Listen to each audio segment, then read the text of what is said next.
A Tale of Two Grandmas.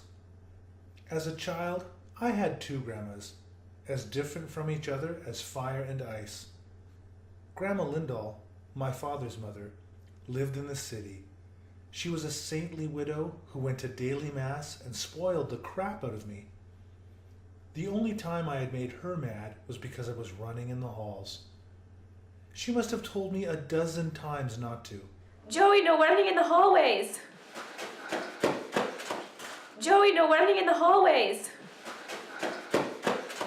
Joey, no running in the hallways! But, as a country bumpkin, the halls just seemed made to be run down. Like I was in the Hall of Fame, or a gladiator about to enter the arena. I was Soldier Joey, about to slay the lion and save the damsel in distress. Finally, the landlord called to complain. Mrs. Lindahl, I caught Joey running in the halls again. If he doesn't quit, you guys are going to get evicted. What? Joey was running in the halls again? Joey, I told you to stop running in the halls 15 times. Now you're gonna get a spanking. A spanking? Oh my God, what had I done? My dad beat my ass like a Chinese gong for lesser crimes, and with less warning. Surely I would not survive this, a spanking from his mother. What? That's it? I had smacked mosquitoes harder.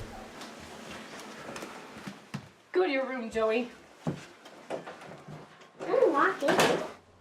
In my room, I realized I had moved Saint Grandma to anger. I was worse than a Judean tax collector. The stinging shame of it. Perhaps this would be the punishment in the place of a spanking. I would be left in this room with my guilt until the second coming of Christ, or until I died of old age, whichever came first. All right, Joey, you can come out now. I hope you learned your lesson. I never ran in the halls again.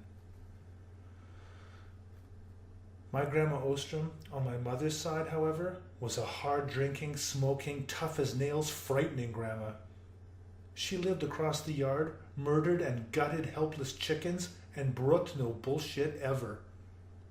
There was a rumor she had shot a stray dog out of my uncle's arms. The evidence was sketchy, but I had seen her gun down several cats and believed the story. Get out of my bushes, you goddamn cat! Grandma's punishment of choice was the ear trick. Nowhere near as exciting as it sounds, Grandma would grab my ear and yank it painfully. The tricky part, for me, was she could appear out of nowhere and dispense the ear trick. They're in the house! That's not a weed, you ninny!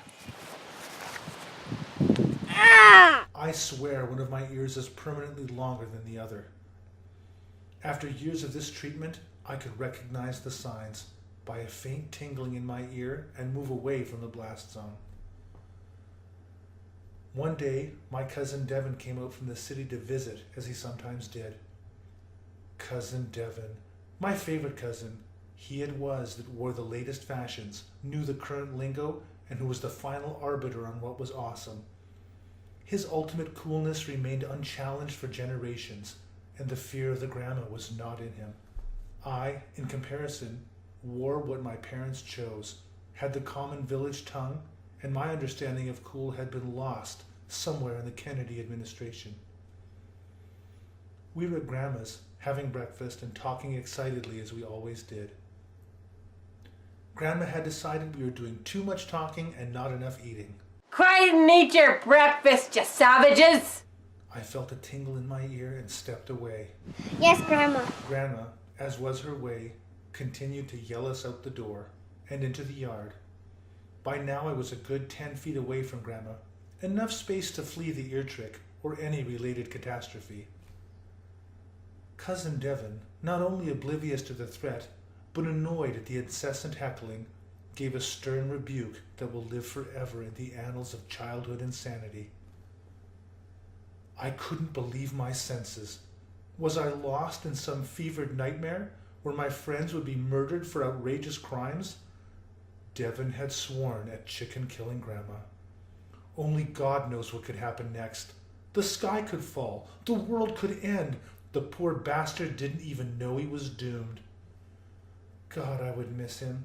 His funny antics, his joyous demeanor.